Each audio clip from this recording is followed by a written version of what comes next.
HSC শিক্ষার্থীদের আন্দোলন পর্যবেক্ষণ করছিলাম এবং তার পরিপ্রেক্ষিতে কয়েকটি কথা বলা দরকার মনে করছি। প্রথমত কথা, দুর্যোগপূর্ণ আবহাওয়ায় যে সমস্ত পরীক্ষার্থীরা পরীক্ষা দিতে গেছেন এবং চরম বিপদে পড়েছেন, ভিজে গেছেন, নানা কিছু মানসিক কষ্ট ছিলেন, এই বিষয়টি কোনোভাবেই প্রত্যাশিত নয়। এই বিষয়টি অবশ্যই আগে থেকে আরও সুবিবেচনা হওয়া প্রত্যাশিত ছিল। এর পরিপ্রেক্ষিতে শিক্ষার্থীরা যে আন্দোলন করছেন, আমি নিজেও সেই আন্দোলনটি সমর্থন করি।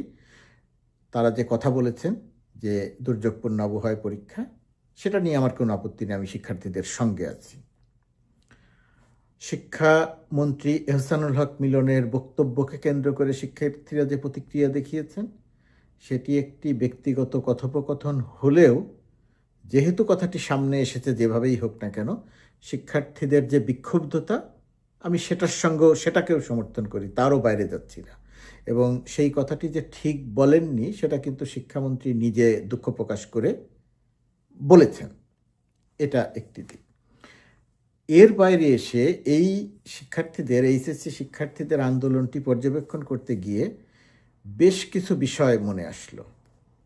শিক্ষার্থীদের যা যা দাবি, শেষ পর্যন্ত যে সমস্ত দাবি দেখলাম, সবগুলো নিয়ে আমি আলোচনা করব না। একটি দাবির বিষয় কি, দুর্যোগপূর্ণ আবহাওয়ার কথা যেটা বলেছেন সেটার সঙ্গে আমি একমত, তারা এটা বলতে পারেন, প্রতিবাদ করতে পারেন। তারপরে এসে তারা বলছেন, প্রশ্ন হাতে নিয়ে দেখছি কিছুই পারি না। প্রশ্ন বই থেকে হয়েছে, যে পাঠ্য বই সেই পাঠ্য বই থেকে হয়েছে। তো প্রশ্ন হাতে নিয়ে দেখি কিছুই পারি না। আগে যেমন প্রশ্ন হতো, এবারের প্রশ্ন তার সম্পূর্ণ আলাদা। একজন ছাত্রীকে বলতে শুনলাম যে সব শিক্ষার্থী তো এ গ্রেড না, যারা এ গ্রেড নয় তাদের জন্য কমপক্ষে 40 নম্বর সহজ প্রশ্ন থাকতে হবে। আরেকজনকে বলতে শুনলাম শিক্ষার্থী বান্ধব প্রশ্নপত্র হতে হবে। এই কথাগুলো আমি ঠিক বুঝতে পারিনি যে শিক্ষার্থী বান্ধব প্রশ্নপত্র হতে হবে বলতে তারা কি বোঝাচ্ছিল। এর বাইরে ভয়াবহ রকমের একটি কথা শুনলাম এই শিক্ষার্থীদের মুখে, যে শিক্ষকরা কঠিনভাবে গার্ড দিচ্ছেন, কথা বলতে দিচ্ছেন না, ঘাড় ঘোরাতে দিচ্ছেন না, এতে তারা মানসিক চাপে আছেন।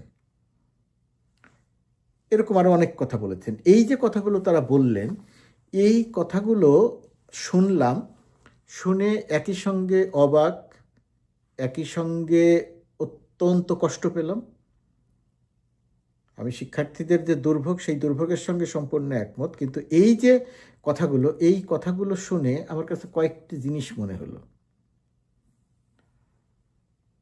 অনেক শিক্ষার্থীকে দেখেছি শিক্ষামন্ত্রীকে অত্যন্ত কুৎসিত কদর্য ভাষায় গালাগালি করছে। এইচএসসি শিক্ষার্থীদের প্রকাশ্যে ফেসবুকে এসে রেকর্ড করে এইরকম গালাগালি, এটা অকল্পনীয়, কিন্তু কাজটি করেছে। এটা দেখে যেটা মনে হলো, আপনারা হয়তো বলবেন যে আমি সব বিষয়ে ফ্যাসিস্ট হাসিনা সরকারের সমালোচনা করি। হ্যাঁ, করি, প্রতিটি যৌক্তিকভাবে করি। আমরা তো খুব অল্পতে সব কিছু ভুলে যাই, অল্প সময়ের মধ্যে ভুলে যাই। আপনাদের আমি একটু পেছনে ফিরে তাকাতে বলি।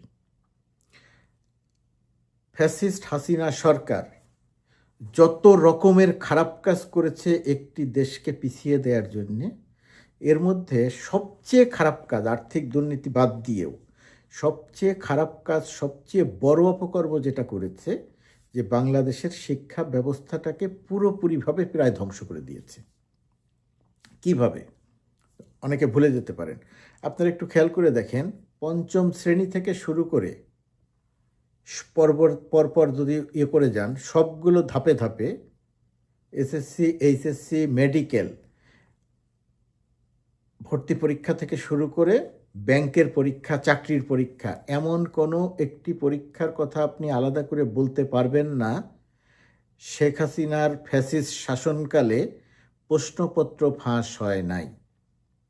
নুরুল ইসলাম নাহিদের মতো একটা পচা, জঘন্য, কুৎসিত বাম শিক্ষামন্ত্রী ছিল। বামরা তো পচলে কুৎসিত হয়। তো এই কুৎসিত বাম শিক্ষামন্ত্রী নুরুল ইসলাম নাহিদ, পরে আর এক কি বলবো, তার নাম বলতে চাই না, আরেকজন ছিলেন ঈশ্বর, এগুলোর নাম বলতে চাই না। তো এই যে প্রশ্নপত্র ফাঁস একটা নিয়মিত বিষয় হয়েছিল, সেই প্রশ্নপত্র ফাঁসের পরে গিয়ে যেটা হয়েছিল সেইটাই তো হয় নাই। ফ্যাসিস্ট হাসিনা সরকার শিক্ষার হার বৃদ্ধি করতে চাইতো, সব শিক্ষার্থীরা পাশ করবে এরকম একটা প্রকল্প নিয়েছিল। পড়াশোনা করতে হবে না কিন্তু পাশ করবে, পড়াশোনা করতে হবে না এমন প্রশ্ন করবে যেটাতে তারা পাশ করবে, শুধুমাত্র পাস করবে সেটাই নয়, এর মধ্যেই সীমিত থাকে নাই। সেই সময় হাসিনা সরকার যেটা করেছিল, এখন অনেকেই বলবে যে না এরকম হয় নাই। আপনারা একটু খেয়াল করে দেখেন, আপনাদের পরিচিতর মধ্যে, বন্ধুবান্ধব, আত্মীয় পরিজনের মধ্যে যদি স্কুলের বা কলেজের শিক্ষক থাকে তাদের সঙ্গে একটু কথা বলেন। আমি সাংবাদিক হিসেবে সেই সময় কাজ করেছিলাম। শিক্ষকদেরকে লিখিতভাবে এবং মৌখিকভাবে নির্দেশ দেয়া হয়েছিল যে পরীক্ষার খাতায় যাই লিখুক, যেভাবেই লিখুক না কেন, চেষ্টা করতে হবে সবাইকে পাস করিয়ে দিতে। সুনির্দিষ্ট করে বলে দেওয়া হয়েছিল কেউ যদি 20 পায়, 100-র মধ্যে 20 পায়, তাহলে 5 নম্বর তাকে বাড়িয়ে দিতে হবে। যদি সে 25 নম্বর হয় তার, সেই 25 নম্বর যদি হয় তার, তাহলে তাকে আরও 5 দিতে হবে, দিয়ে 30 করতে হবে। আর 30 যে পাবে তাহলে তাকে আর ফেল করানো যাবে না, তাকে পাস করিয়ে দিতে হবে। এই যে আমি কথাটা বললাম, আপনার কাছে মনে হতে পারে যে আমি মনে হয় কথাটা বানিয়ে বলছি। কথাটা বানিয়ে বলছি না, এটাই বাস্তবতা। শেখ হাসিনা তার শিক্ষা ব্যবস্থা, বাংলাদেশের শিক্ষা ব্যবস্থা এমনই করেছিল।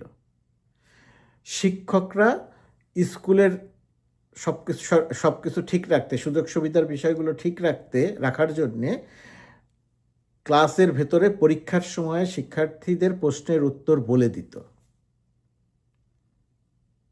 এরকম একটা অবস্থার মধ্যে বাংলাদেশের শিক্ষা যখন নিয়ে যাওয়া হয়েছে, সেই রকম সময়ে এসে সরকারের পরিবর্তন হয়েছে। আর যে প্রশ্ন ফাঁস, শিক্ষকদের বলে দেয়া, যার পাস করার যোগ্যতা নেই তার A+ পাওয়া, এরকম। সেখানে যে ভালো, আগে যে এই সময় যে ভালো শিক্ষার্থী ছিল না, অনেকে যে পড়াশোনা করে নাই তা নয়, অনেকেই পড়াশোনা করেছে, অনেকেই ভালো শিক্ষার্থী ছিল, তাদের কথা বলছি না, আমি গড়পড়তার কথা বলছি।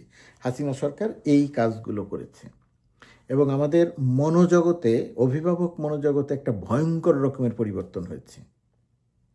একটা সময় ছিল যখন সন্তান একটা অপকর্ম করে আসলে অথবা অনৈতিক কোনো কিছু করলে বাড়িতে আসলে বাবা মা, অভিভাবকরা তাকে শাসন করত।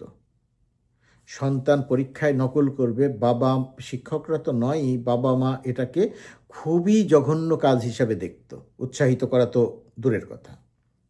আর অবাক করা ব্যাপার, এই হাসিনার শাসনকালে প্রশ্নপত্র ফাঁস হয়েছে, বাবা মারা টাকা নিয়ে প্রশ্নপত্র কোথায় পাওয়া যাবে সারা রাত ধরে সেটার সন্ধান করেছে। 1 লাখ, 2 লাখ, 5 লাখ টাকা দিয়ে প্রশ্নপত্র কিনে সন্তানকে দিয়েছে।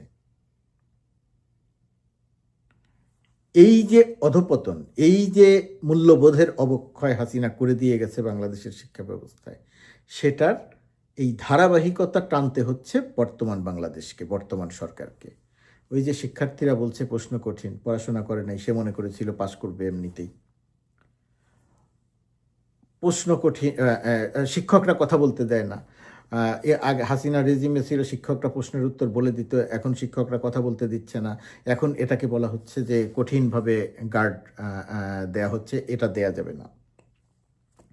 এই এই অবস্থার মধ্য দিয়ে আমাদের শিক্ষার্থীরা আন্দোলন করছেন। প্রিয় শিক্ষার্থীদের উদ্দেশ্যে বলতে চাই, আপনারা কেউ দেখবেন কিনা এই অনুষ্ঠানটি জানি না, আমি কিন্তু আপনাদের একেবারেই সঙ্গের মানুষ। স্কুল শিক্ষার্থীরা যখন আন্দোলন করেছে তখন একেবারে তাদের সঙ্গে ছিলাম। জুলাইয়ের যে গণ অভ্যুত্থান, সেখানে এই বয়সী ছেলে মেয়েদের উপস্থিতি ছিল, তাদেরও সঙ্গে ছিলাম। এখন যে আপনারা রাস্তায় আছেন, আপনাদেরও সঙ্গেই থাকতে চাই। কিন্তু একটি কথা বলতে চাই, পড়াশোনাটা তো করতে হবে। পড়াশোনা না করে সহজ প্রশ্নে আপনাকে পাস করিয়ে দিলে বাংলাদেশের ভবিষ্যৎটা কী হবে? আপনারাই তো পরবর্তীতে বিভিন্ন জায়গাতে থাকবেন। কিসের ভিত্তিতে থাকবেন, কি কাজ করবেন, কি শিখবেন, কি জানবেন? আর অভিভাবকদের উদ্দেশ্যে বলতে চাই, আপনারা সন্তানদেরকে এইভাবে ধ্বংস হয়ে যেতে দেবেন না। প্রশ্ন কঠিন, এটা কোনো কথা হতে পারে না। প্রশ্নের মাঝে গ্যাপ কম, পরীক্ষার মাঝে গ্যাপ কম, এটা কোনো কথা হতে পারে না। আমরা পরীক্ষা দিয়েছি, একদিনে 2টি পরীক্ষা, বাংলা প্রথম পত্র, বাংলা দ্বিতীয় পত্র। একদিনে 2টি পরীক্ষা, ইংরেজি প্রথম পত্র, ইংরেজি দ্বিতীয় পত্র। আপনি বাবা, আপনি মা, আপনারাও তাই করেছেন। আর আপনাদের সন্তানরা কি করছে? হাসিনা যে ধ্বংসাত্মক পথ দেখিয়ে দিয়ে গেছে, সেই ধ্বংসাত্মক পথে সরকারের একার পক্ষে পুরো জিনিসটা ঠিক করা সম্ভব নয়। রাস্তায় নেমে আন্দোলন করলে সরকারের সব কিছু সামাল দেওয়া সম্ভব নয়। অভিভাবক হিসেবে আপনাদের দায়িত্ব, শিক্ষক হিসেবে আপনাদের দায়িত্ব, যে কোনো মূল্যে, যে কোনো মূল্যে বাংলাদেশের শিক্ষা ব্যবস্থাটাকে স্বাভাবিক অবস্থায় আনতেই হবে। এহসানুল হক মিলনকে আপনারা পছন্দ করছেন না, করতে পারেন, আপনাদের ইচ্ছা। পছন্দ করবেন কি করবেন না সেটা আপনাদের ইচ্ছা। কিন্তু এহসানুল হক মিলন হোক, XYZ হোক, যেই হোক না কেন, প্রশ্নপত্র কঠিন হতে হবে, পরীক্ষার্থীদের পড়তে হবে, খাতায় লিখতে হবে, শিক্ষকরা কঠিনভাবে গার্ড দিবে, কঠিনভাবে মূল্যায়ন হবে, নির্মোহভাবে মূল্যায়ন হবে, তার পরিপ্রেক্ষিতে রেজাল্ট হবে। এইটাকে প্রতিষ্ঠিত করতেই হবে। আন্দোলন করবেন, অরাজকতা করবেন, তার পরিপ্রেক্ষিতে যদি এই জায়গা থেকে সরে আসা হয়, তাহলে হাসিনার ধ্বংস করে দেওয়া বাংলাদেশকে এই ধ্বংসাত্মক জায়গা থেকে সঠিক পথে আনা সম্ভব হবে না। নিশ্চয়ই আপনারা তেমন বাংলাদেশ দেখতে চান না। এখানে অভিভাবকদের বিশাল বিশাল বিশাল বড় দায়িত্ব। আপনারা একবার আয়নার সামনে দাঁড়ান, সন্তানের ভবিষ্যৎ চিন্তা করেন। চিন্তা করলে নিশ্চয়ই আপনারা সন্তানদেরকে সঠিক দিক নির্দেশনা দিতে পারবেন। সঠিক দিক নির্দেশনা দেয়া দেশ ও জাতির স্বার্থে অত্যন্ত জরুরি।